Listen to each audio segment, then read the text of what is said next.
Hello everyone! Kumusta ang lahat? So ayun na, magluluto tayo na cabbage na may kasamang breast chicken.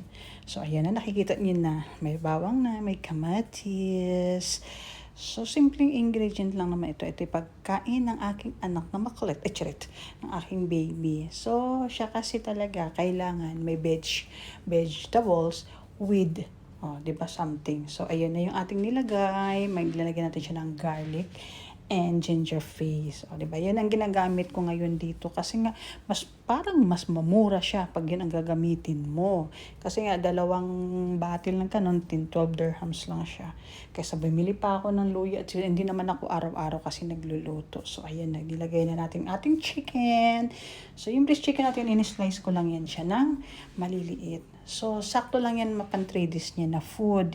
Kaya ganun. So, ayan na, nilagyan ko na din siya ng black pepper, chicken masala, and turmeric. Yun lang usually ang ginagamit ko para sa kanya. Or otherwise, kunting-kunting garam masala. Panlasa lang talaga, tsaka asin. Yun lang naman talaga tapos. So, ayan na, nilagyan na ng tubig para kumulo. Papakuluin na natin siya. Yun. Para lumambot pa ng lumambot yung chicken at yung lasa ng mga seasoning papasok pa doon sa ating chicken kasi nga syempre naman yung chicken namin ay frozen.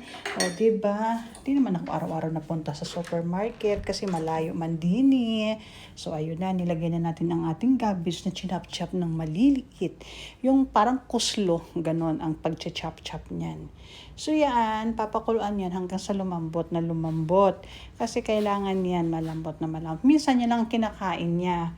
Pero minsan, madalas talaga may rice. Pero yan, gusto niya yun na may rice. Kasi nga, gusto ko siya masanay sa pagkain talaga ng kulay. So ayan na, di ba? Ganyan lang ang food ng aking baby. Easy to cook. Thank you for watching. Salamat sa inyong support. So ready na yung ating food.